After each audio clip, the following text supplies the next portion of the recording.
Hey everybody. Hi everybody. Thanks for coming to How to Land an Epic Contribution in Drupal Without Losing Your Mind. I am Glaman. My name is Mike Herchel. We have an alternate title for this.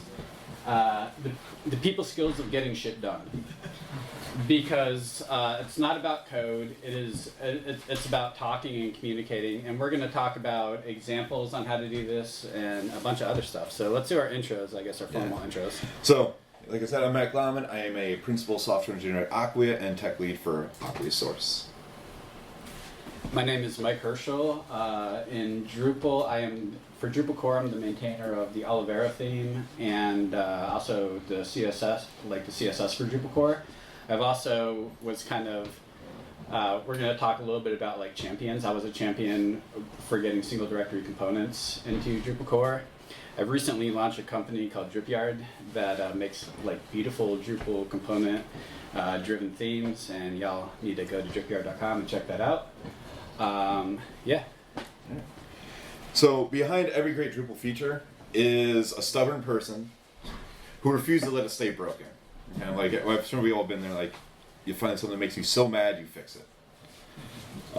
So, one thing we're going to say, who here, raise up hands, who loves Drupal here? All right. How many of you at the same time hate Drupal? Great. It's that kind of attitude that like motivates people to fix things. Because you love it, and then you're like, oh my god, why? And then you take that and you go fix things. So we say epic contributions, but what do we mean by that, Mike? Yeah, so I mean, things that will make your lives easier, like if you find yourself hating Drupal for just a little bit, like why? You know, think about that. It doesn't necessarily have, like an epic contribution is not necessarily adding like a new subsystem like SD, like single directory components or Olivera. It could be something as simple as like one of my pet peeves in Drupal right now is when you create a new link field, the text by default gets truncated to 80 characters. Like that's just like one of those like, fixing that would be epic. Yeah. So, in other words, shit that annoys the heck out of people, aka those kind of paper cuts that you have to keep bumping into. Y'all understand that? Like the idea of like just like death by paper cuts? Yeah. So, here's what we'll cover so that way you can land your own epic stuff too. We're going to walk through identifying bugs and features that you can tackle, pitching your idea, because you have to sell the idea to actually get it committed, assembling your team, that's going to be a big theme, as it's not just one person when you land these things, doing the actual work, handling communication, and then getting across the finish line, aka committed and release. So we're going to walk through a few of our own case studies to kind of set the mood. Alright, so yeah, responsive grid and views. So prior to Drupal 10, when you go to, you know, like you go into views and you can say I want a list view or I want a unformatted list or something like that. There's an option for grid view, and those grids were not responsive. And like in my mind, I'm thinking, hey, this is, you know, back then what was it, like 2019 or something. It's like we're in the modern age here. Why is this not responsive? So this is something that I worked on with Martin Anderson Klutz. I had to pitch it to the appropriate committer. I had to say like, yeah, this is how we're going to do it. This is what we're going to do. We had to bug people in order to get this in. Awesome, Martin's right there. And yeah, like, so we're going to get into like more details on how to do that a little bit, but I'm really proud of this because this is something that people use, you know, and I think like the user interface is great. And I'm also proud that like when Drupal 10.0 came out, you know, there were supposedly no new features because, you know, it was just supposed to be an upgrade where you're moving a lot of deprecated code. But this was a new feature. Who has used this form, the development settings form? Yes. All right. So, who remembers DrupalCon Portland 2022 when the Dries was like, we are going to target ambitious site builders. And instantly I was triggered about the fact that, well, I'm not a site builder, I'm a developer, but I was just thinking like, site builders have to go edit, copy settings.local.php to make sure that includes development.services.yaml, and then you edit that to make sure you turn on render debugging, and then go back into settings.local.php to uncomment a few things. That's not great. Like that was horrible. That has always bothered me, and then apparently that was the catalyst that set me off. So I opened an issue. It sat for about a year because we didn't work on it, and then Mike was like, "Hey, we need to get this done." So we tag teamed it between a few conferences and did hallway reviews and got like live user feedback for this form. And then we had to battle some bike shedding. Does everybody here know like what the term bike shedding is? Well, I'm going to describe it just in case for a few of you who don't know. So bike shedding has nothing to do with bike sheds. It has something. It's all about like you're trying to do something, but it gets like stuck in the minutia. Where like in this particular one, Matt built this awesome form. We did it, but we were bike shedding on the text. And that was holding it up from being committed on such like a minor thing, Yeah. So instead of delivering value, we were arguing over the right wording for it. And that's something that we were able to get together a team and get UX sign off, so that way the core committers could say, like, yeah, let's ship it. It's signed off on. And then the SEC style sheets. Oh yeah, so this is a bug. So the previous ones were kind of features being added, but I also wanted to talk about this bug that Matt and I fixed. And when I say Matt and I, like mainly him and me, like come on Matt, buying a beer and stuff. Prior to Drupal, like maybe it's 11.2 or something like that. When you had single directory component, it would output the CSS kind of before your theme CSS, and that could be problematic because if you're using like really, really clean CSS, they all have like the same specificity, and so the source order matters. And since this was out of order, things got really messy really fast. We ended up fixing this, and once again, we're gonna kind of we're just throwing a couple case studies to almost kind of just show some examples this. We worked on it, the bug, but then part of it was selling it to the framework managers that it was important to get landed and fixed in time for 11.2. Yeah. Communication, and some would say politicking, but more so just communication. But you have to sell this idea because everybody else wants to get bugs fixed. So a lot of it is making sure you have the right sign off and the right buy-in from the different stakeholders. Yeah. All right. Yeah. So let's get into it. So one of the first things is you got to identify things to fix, right? Like there's lots of other things that's there. This is probably the hardest part, is identifying what you want to fix. And I think it comes easiest when there's just something that's is there. Like if you're sitting I want to go contribute something, that's probably going to be the hardest thing to do is you're finding something to fix, kind of let it come to you. Find those things that I stubbed my toe on this for the 5th time.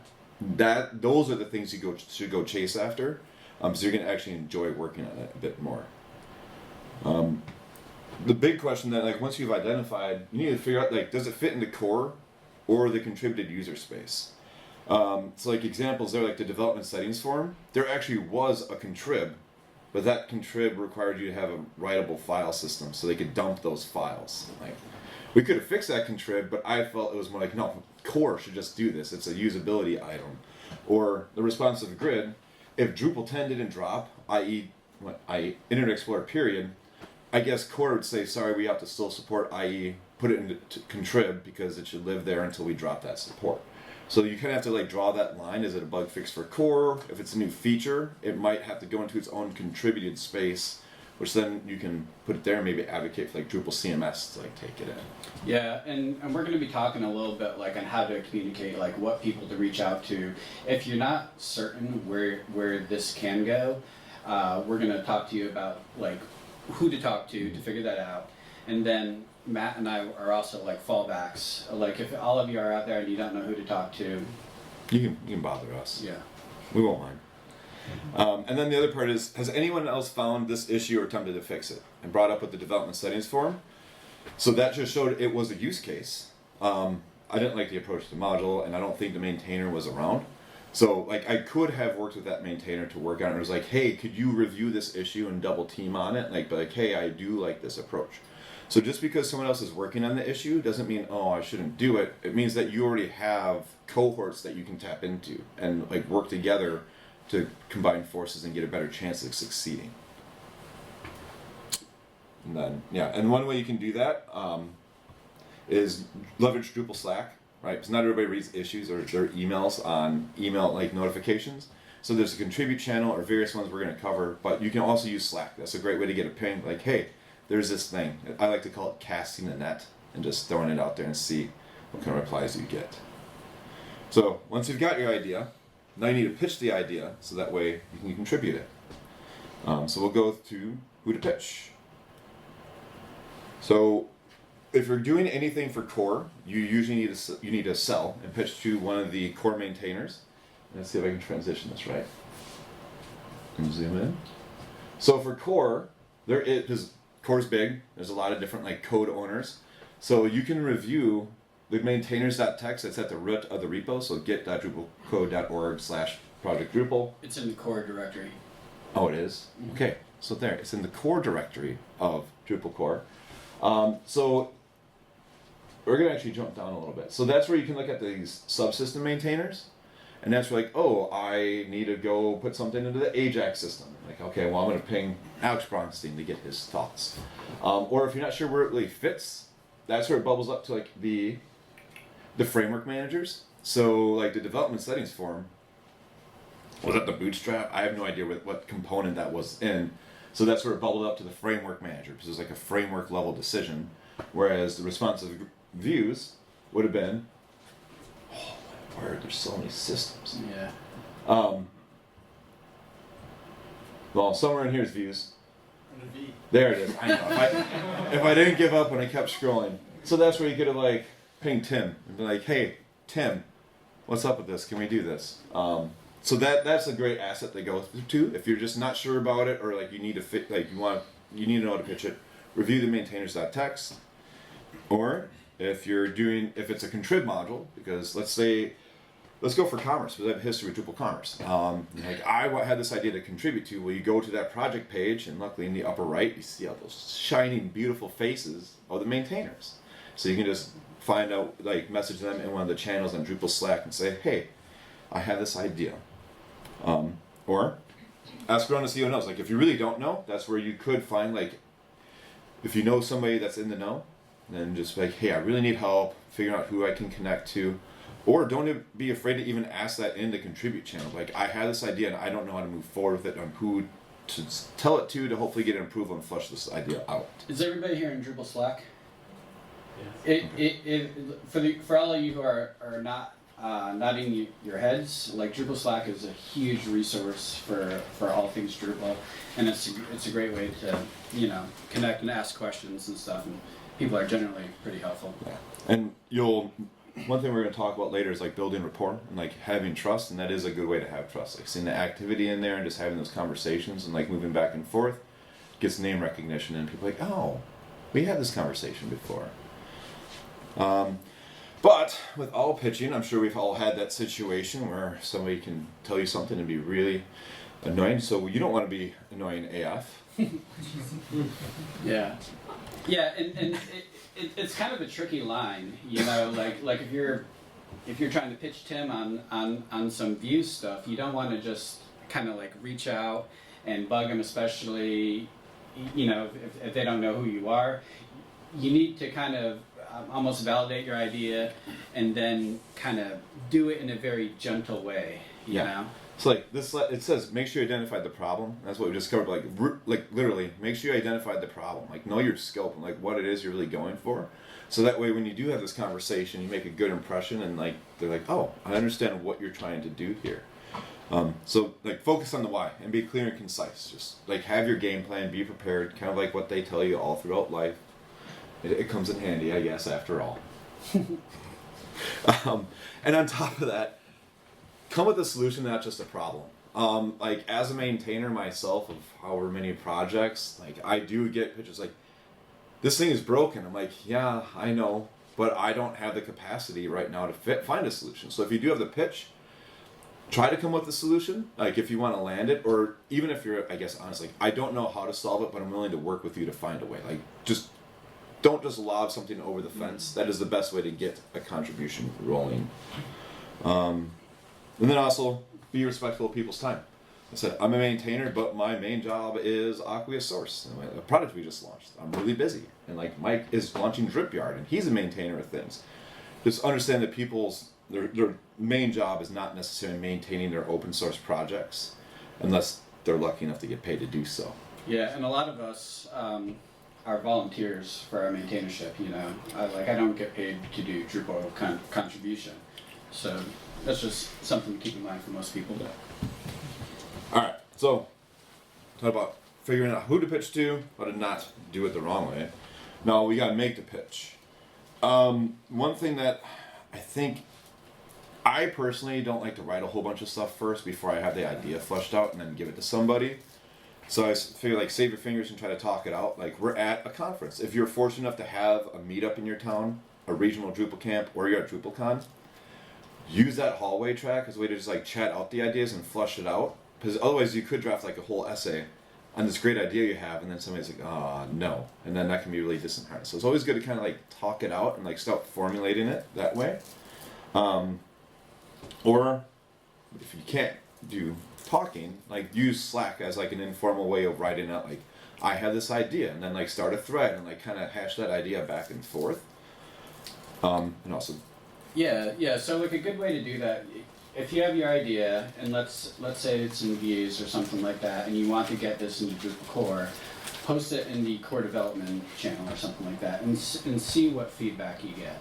You're gonna like if you have a well-developed idea. Sometimes people will say, well, hey, there's a duplicate issue over here that hasn't been worked on in several years, or hey, that's a good idea, or they might shoot it down for a completely valid reason, but at that point Yeah.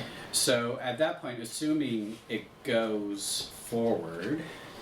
I'll say one more. We do have there like don't DM.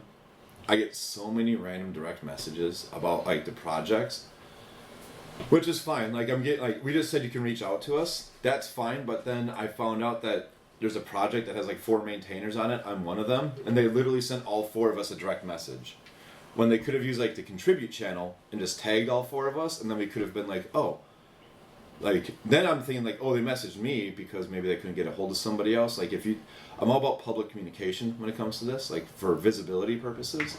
Try to do it in like a public channel and at the relevant maintainers, because then also maybe it's not a maintainer that reads it. It could be somebody that uses that project and is like a soft co-maintainer, like they just help work on it. And be like, oh, don't worry, I got you. And then I could read that and be like, oh, I don't have to do anything yet because the community is rolling with it. So just again, use like the public channel and don't direct message, because we might not care, but there are some people who like really do not like that. So just as one note. Another thing I want to say like about like meeting people in public, you don't want to monopolize people's time either. If you're at a conference and stuff like that, like a kind of a polite way to do it would be like to say like, hey Matt, I have this issue. If you have time now or later, I'd like to kind of pitch something to you. And at that point, you're kind of putting it on them. I literally did this earlier, this conference, because I had this issue with Drupal Canvas I wanted to get fixed. And I saw Wim Leers, who's one of the leads there. And I felt like I was circling him like a shark. I was like waiting to like break into that conversation. I was like, Wim, and, but I ended up doing exactly that, and I said, hey Wim, just FYI, I got something I want you to take a look at when you got time. And later, I was sitting with another guy who wanted to get that fixed too, and Wim came and sat down right next to us, and we talked through it. Mm-hmm. And long story short, it will get fixed. It's not fixed yet, but it's going to get fixed. And like that's kind of like a respectful way to do it, as opposed to just like taking someone's time. Yeah. And then the next step, or it could be your first step, is create an issue on the project. So like I said, maybe you want to talk it out first to pitch it, and then you create the issue like once you have a better idea. Or there's times where like, it's really solid, you write the issue, and then you can send that along. Like, hey, here's my proposal. Can you read this over? We could use Slack to like talk it over instead of 1,000 issue comments back and forth, which you should always summarize those things when you can. So it's, again, it depends on how you work. I know for me, I like to talk it out first, then write the big issue, because then I can have like a nice written out thing. So choose how you want to go. Here is an example. This is a screenshot from the development settings form. This actually, I went back to look at it and I realized how scant it actually turned out to be, but I think it's because it hit the nail on the head. Literally, the first one is seeing changes is difficult. Like it just like called out the issue, and then I kind of proved it by being like, here's the files you have to change, and go there. And also, I think it just helped that everybody knew this was a pain in the butt. That's an example. Just try to be very succinct and like, here's the problem, here's what we need to fix exactly, and then the next step, and like kind of like a validation. In my case, it was using Laravel Mix with browser sync, and just working so I get live reloads of my Drupal site and like theming. So like an issue, just make sure what you're doing, why it's a problem, and how you think you can solve it. So once you've made the pitch, you've got the issue, and you're ready to crush this thing, you must assemble your team. So I think the. Wait. Sorry, I went way too fast for that. Yeah, the GIF on the left is much better because I picked that one out. And I also like to say GIF instead, so that's why Power Rangers are good. When it comes to assembling your team, it really depends on the issue, because you need different personas, right? Like with the development settings form, we needed to have UX people review words versus just fixing a bug that was pure backend. So you usually always need, in some way or form, a back-end developer, front-end developer, unless you're blessed and you're both of those people. It's like, I'm not a front-end developer. You also need a test writer. Like, I'm a back-end developer who also loves to write tests. Like, testing is my thing, but I also know a lot of people are like, that is the last thing they want to do, or they're not as skilled with it, and they need to recruit somebody to help with that. So you can, as you start doing contributions, you're going to find out the people who do like to write tests. You can be like, hey, you like to do this thing, do you mind hopping over here real quick just to help write a test so we can land this fix? However, there are a handful of people that you do need, and that falls into like that, they call them soft skills, but it's like the hardest skills you need and the most important ones, like a cat herder, aka Maintainer tickler. So like to get people like on track, and also like, hey, remember maintainer, we need your final sign off on this. Somebody for UX, but if it does touch the UI, especially for Drupal core, needs to pass that gate. And then anybody that's going to update docs, or I realize we put CR here, but is it change record? Yes. Okay, I would say the wrong word. So change record. So like if there's a big change in core, you need a change record that goes with the release notes. Contrib sometimes do that, but like the development settings for actually every time I've landed an issue in core, there's like a change record needed. I'm not great with words, at least not there. So that's where having somebody who's very specialized in it and enjoys doing it, I try to find them. Like, hey, can you help us out with this issue? So like, I want to expand on like, do we have more slides on cat herding or tickling maintainers? No. All right. So this is something that I've done pretty well, and like it comes down to like when you're reaching out to people, you're trying to gather your team, setting up weekly meetings so you're not kind of just going back and forth with comments, and each comment is waiting on a day or two. That can help out. Like pestering maintainers is kind of an art form. You want to be very gentle with them, and you want to like say, hey, Mac Glaman, I want to do this. We got sign off from this. No rush, but this is ready for you. It's tagged with some type of tag that indicates that you're going to do it, and like the way that a lot of people work is they'll maybe set a Slack reminder or something like that. So at that point, you have to think to yourself, well, this person, number one, doesn't owe you anything, so you're not necessarily going to get a response immediately. So I'll typically wait like a full week, and then I'll reply to that, and I'll say, hey, just bumping this to the top of your Slack just in case you forgot, And that's a good thing to do, because I forget things all the time. My notifications in Drupal Slack is like 50 because I have all these saved for later messages, to the point where people they start to delete. I'm like, that is where it's good to follow up on people, because Yeah. I'm a perfect user. There are certain maintainers in Slack that totally will not respond in Slack, and that is fine because they are not obligated to respond to you in Slack. You know, it's just the way it is. But reach out, do gentle reminders. Remember that they don't owe you anything, but also remember you're all on the same team, and you're trying to remove these paper cuts. So now that's kind of ties in, like, how do you know who to ask on that different team? And that's where it's kind of asking around. And again, it can be like casting it in Slack. Like, hey, I have this issue and I need a change. I was told to put a change record on, and I don't know what to write for a change record.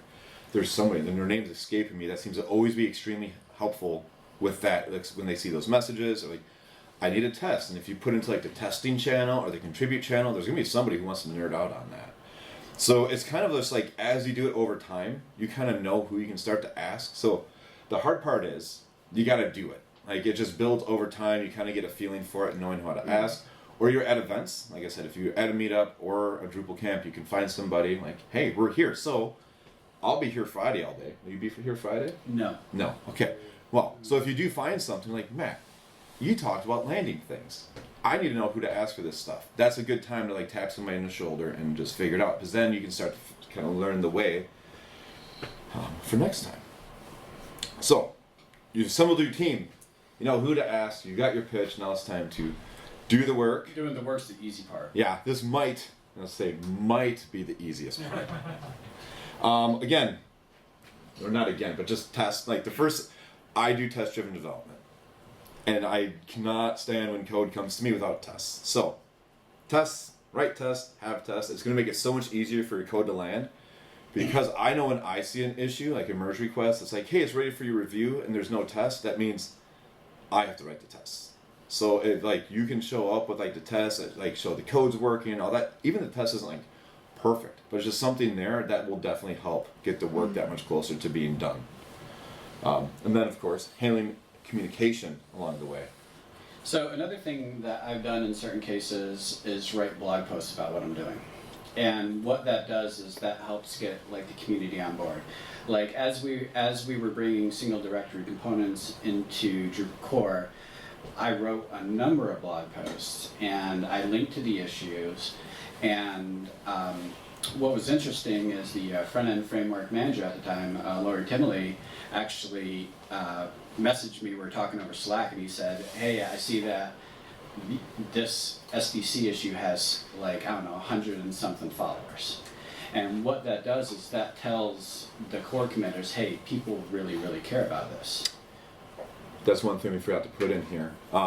As part of doing the work, there is the follow button on issues. So one, if you see an issue that you like, click the follow button. That's like an upvote. And as you do try to sell your idea, ask others to click that button if they agree, because people do look at it. If it's a highly followed issue, they know it's important to solve.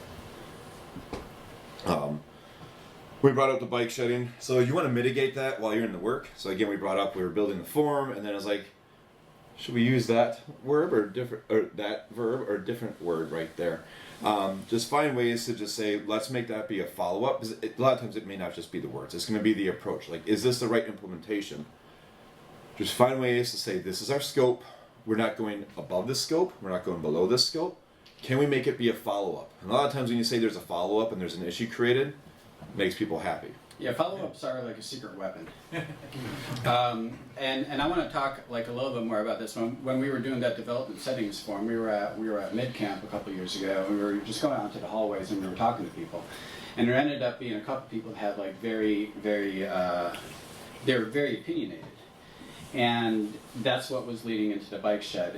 And we were also on a time crunch because I think 10.2 or 10.3 was coming out or something like that, and we needed to get this in within a couple days for it to make that release. Yeah. So I ended up reaching out. I said to myself, this is just text. This is a UX issue. Who is the UX maintainer for Drupal core? And that was Christina Chumias, and still is Christina. And so I messaged her and I said, hey, listen, we are really trying to get this into Drupal core. We're under a time crunch. There's some bike shedding. I want you to pick something. I don't give a crap what it is. Just pick something. Draw a line in the sand and then everything after that will be a follow-up issue if we want to tweak the wording. Yeah, and the saying that this makes me think of is can't see the forest for the can't see the forest for the trees. I mean, Through like the trees. it says it's supposed to be for the trees. Yeah. Yeah, I know. That's why I never get it right. I don't know. Either way, sometimes you focus too much on the small details and forget about delivering the value. It's always just like the details are great, but make sure it doesn't stop you from doing forward progress, and that happens a lot, especially on bigger fixes, which brings us to hurry up and wait. Yeah. So as you're bringing stuff into Drupal core or into a popular contrib module, you will have all your ducks in a row. You will have the issue summary updated. You will have your code ready, and you are just waiting for a great review or waiting for some feedback, right? And a lot of times you're sitting there, you're waiting for a week, but once that comes, respond back right away. Like the person who gave you that quality feedback, respond back to them right away so it's still on the top of their mind so they don't have to reread everything just to remember what's going on. And a lot of times you can accelerate your issue just by that. And you're kind of saving everybody a little bit of mental energy as you're doing that. And if you do it quick enough, I have to ping people in Slack and say, hey, just FYI, just respond to your message in this issue, and that kind of just lets them know, well, hey, if I have a spare cycle, I'm just going to get back to that. Kind of striking while the iron's hot. Like when I do my contrib work, it's in batches. So I'm like, okay, I'm taking this hour and I'm going to go through these issues. If I do the first issue and I'm on another one, I'm almost done, but somebody's like, hey, I replied to your reply. I'm like, oh, okay, I'm still in this context. I'll come back to it. So it's like hurry up and wait. So you get that, you hurry up and get to it, and then you wait, hoping that you still caught them in time, or you wait for them to come back and do their maintainer duties. Yep. So now we've done the work, and it's time to get it committed. The first step is to get quality reviews from other contributors. This code needs to be reviewed, it needs to have eyes on it. Like I said, you can click the follow button, but that just means it's an important issue. But if there's actually code there, it needs to have other people that said this looks good or it's been critiqued. Now, sometimes it's hard to get a critique, but if somebody can at least, a few people can review it, I found no qualms. Well, at least it's something that it's just sitting there. So that is one thing too. If you are reviewing code for somebody else, I know it doesn't always feel great to be the person that comments +1, but it's I reviewed the code, I don't have any concerns about it. Because otherwise the maintainer is going to think that nobody looked at the code if there's no comments saying so. Yeah, another thing is to test out the functionality and try to break it and post screenshots. And that shows the maintainer that you did the work. You're not just trying to get contribution credits or something like that. And it gives them a little bit more confidence. Yeah. And because the goal is to get it to RTBC. Especially for Drupal core, the maintainers don't really look at it until it hits RTBC. I like to think that they're just waiting there, right? I'm putting this back to needs work. I know it's not true, but that's the game I think in my head. Is the faster we get to RTBC, the faster maintainer looks at it, puts it back to needs work because we missed something in the process. But that's their whole hurry up and wait. We hurried up, got there. We tried to give it as much quality as we could. It's going back to needs work because there's some of that final finesse to meet the quality of Drupal core. It always goes back to needs work at least once, and that's just part of the process. Tim back there just gave me a face. Oh, yeah. Once in a while you get buy a lottery ticket. Yeah. You can buy a lottery ticket if you get it in directly. Yeah. So that is one of the big parts. Get it there, get to RTBC, because then the train really gets rolling. Yeah, and the cool thing is when you get those need reviews, that's also where you learn. I can tell you as contributing to Drupal core, I have learned so much from developers who are far better than me, which made me a better developer. And that happens when it gets set to needs work. All right. So how to reach out to the core committers? When it is RTBC, maybe they're not reviewing their queue right then or there. So that's where you can go into Drupal Slack again. It's hey, at them next time you're doing your issue reviews, we did get this to RTBC because different subsystem maintainers may have a different cadence on how much they look at things, or maybe they have. What was your example? The announcements feed. The announcements feed got added, but maybe that maintainer's not looking at it as much because it's a smaller part of core. I would also argue, let us hit an RTBC before you start tagging people in Slack. Oh. Like let them go through their natural process, because you do not want to be that annoying person in that meme earlier. You know, you want to be persistent but gentle, but you know. Yeah, like if it sat there for, I'll say like 2 weeks, like not just a week, because what if they did a review and then like they haven't gotten there, just you get like a lot of this is you get a feel for it, like it's just something you kind of go along the way. Which again kind of goes to hurry up and wait, RTPC, back to needs work, let's get it back to a needs review so we can get it to RTPC again. It is a process of a back and forth, but that's how you get epic things landed and make a big impact for everybody using Drupal. One thing too, if it's not Drupal core, 10 minutes. Don't forget to ask about a release, because I'm also real good at this. I merge stuff and then it sits in the dev branch forever because I forgot to do a release. So Drupal core has a release cadence, contrib usually not. So just after somebody marks it fixed, like, you're gonna release this, right? Just like give them a little nudge about that. So here's the takeaways. Because as you kind of see, there's like a bit of an art to this. Step 0, just have the bestest communication skills. Get a good group of people and a champion. I will say that is Mike's super skill, is being a champion, and then finding me and be like, hey, remember you said you're going to do that thing? Like, hey, remember how we were going to work on this? You can bribe people too. Like Mike bribes me real good. Yeah, I bribe people with like beer, food. Something else that you can bribe people with over the internet is trade reviews. Yeah. I have traded reviews with people, and like yeah. Like, I'm not a good champion. I'm the focus of a puppy with a tennis ball. Like, I'm not. That is not me. But I'll do back end work. So it's like kind of knowing where to go and where your strengths are, which also means if you're not a back end developer or a front end developer, but you are like a stakeholder and kind of champion person, you can help shepherd issues into Drupal core. So like that is a way to contribute, and you can help make big changes for the project. Yeah. Leverage in-person events for easier collaboration. I know this can be easier said than done, but like it makes a big difference. We're all here. We get the hallway track. Stuff can get done in like 2 hours that usually would take like a month. Yeah, and like meeting people in person, you gain a little bit more trust than a random name on the internet, you know. And it's easier for maintainers to say like, oh yeah, I know this person, I'm gonna do something. It's not necessarily the way it should be, but it's the way it is. Yeah. Just throwing up some code and hope it'll get merged doesn't work. Like I opened that issue about the development settings form. I think I don't know if I wrote an MR, but I did like pseudocode, and then it sat for a year. So I was, about an hour ago, I was in the contribution room. I was sitting at a table with Alex Pott, and he said he merged 2 issues this week that had a combined lifetime of over 30 years. And so I said, I'm going to mention this in my session in an hour. you know? And so we were talking about this. One was a new permission. I think one was a permission for like the ability to unpublish and publish or something like that.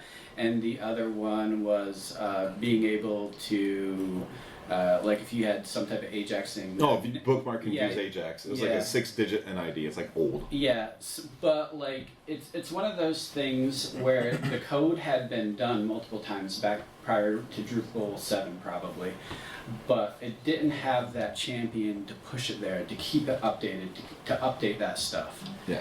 But and it kind of makes me happy inside. There's probably a lot of people in the issue queue that haven't touched Drupal in like 10 years, and now they're getting notifications. And as part of the process, be tenacious, but not aggressive or annoying. Like I said, I fall off the wagon constantly, so I do need somebody to poke me. And it's like just kind of knowing that balance. Like Mike can be a little bit more aggressive because he knows me, and I don't mind it. Like so, just as you get to know people, you'll know how to work with them. Yeah, different people are different. We're all human. Yeah.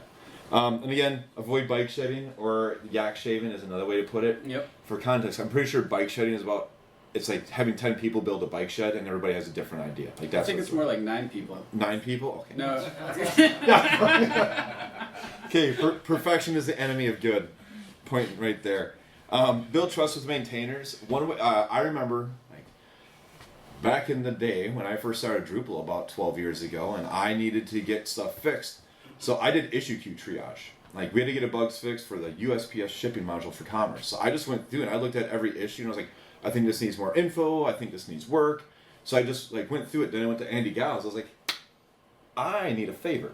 I just went through your issue queue though, and like I try to clean things up. So can you just look at this thing for me? So you can kind of grease the wheels that way as well, and that's how you can like build rapport. And then when you think you might be bugging somebody, it's kind of like you're like, but I got this gift for you. Yeah.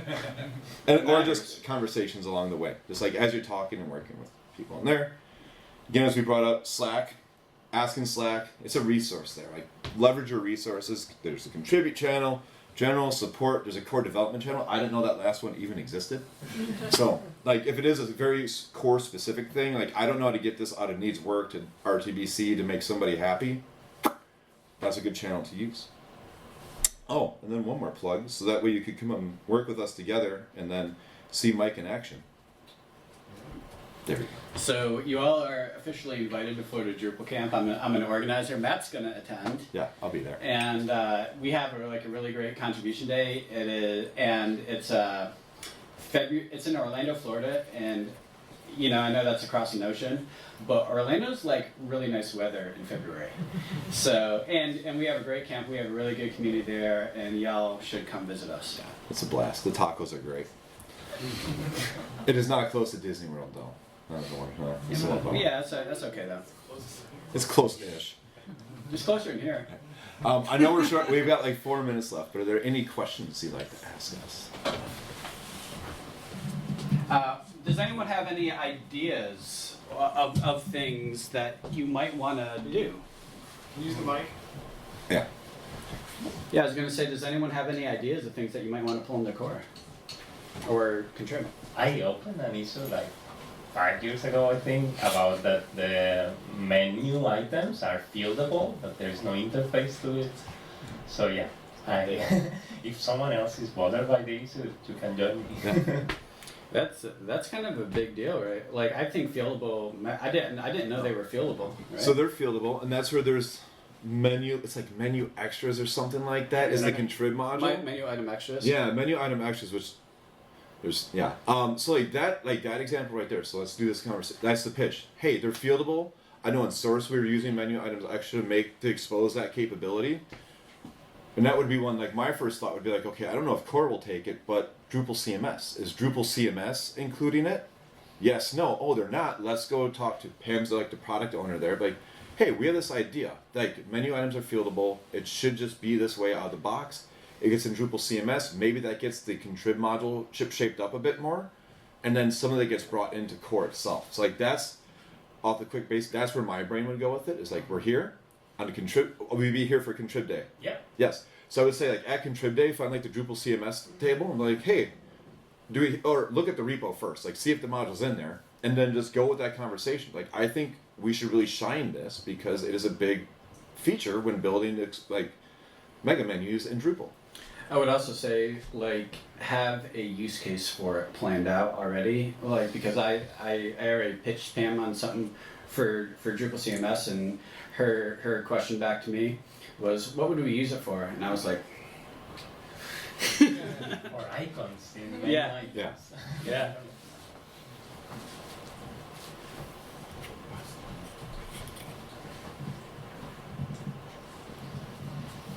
So I have an idea for a feature, and I honestly don't know whether it's possible in contrib or whether it needs to be core. I would love to be able to put single directory components in a view so that the view results each get displayed as a component.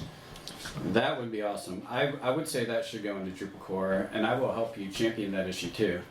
So, like, reach out to me because like right now, we have to create those view modes, we have to do that. I wonder if there's a module out there, but even if there is a module, I would think that would be a candidate for Drupal core. There'd be a little bit of interfacing with the Canvas team because I don't know if they're doing something similar because they're kind of doing everything. Adjacent to it, yeah. So I got an issue that has been tagged as needs framework maintainer review. I didn't know what that meant up until 10 minutes ago. Hey, we did a decent job. Probably yes, and it seems to be a huge bug that got maintained for years, unnoticed for years, until the 8th, I think, went crazy. What do I do now? Do I ping a maintainer on Slack? Do I send him a message? Do I bribe him?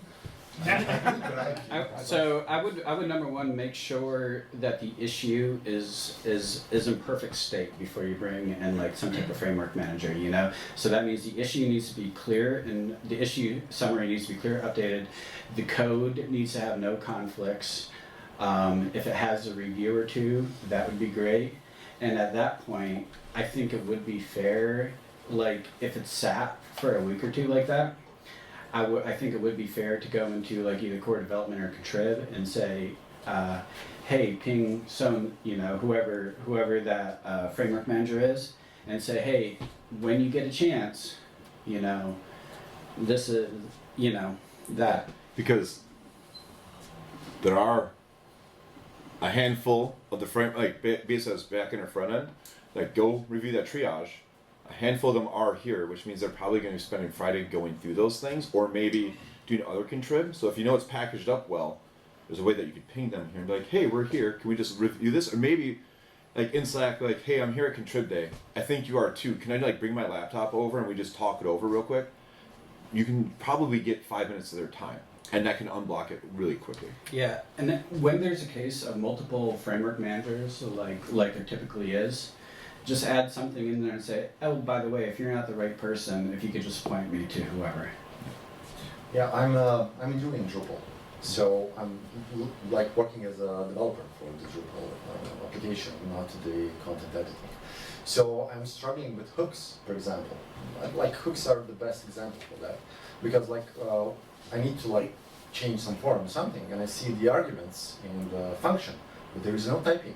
And there is nothing in documentation, like what is it? Is it an array? Is it a string? What is the shape of this array? And it seems like easy fix, but like there is, I'm coming from the Symfony world. Yeah. And you have like clear API, you have a clear contracts. But what Drupal lacks is those contracts, at least in the code. Like when I go like to see some interfaces or to see some classes, there are a lot of things that typings are missing. There are no contracts. And it really makes our work like when you are new, especially as a developer, you are like really, there's a really hard time to like find what the things are, what they are returning. And even like I stumbled upon the translation thing when then in the contract and of documentation of that class was like this method is going to return the string. Okay, fine, super, it's going to return a string, but it returns object. Yeah. I mean, it can So- return an object, but it will also return the string, which I don't mind, but this contract is broken. So yeah. ping me in Drupal Slack. So my handle is mglaman. Find me. Drupal is being brought in, kicking and screaming to more typed things. There is a group. There is like a lot of people, and also trying to do like PHP stand typing.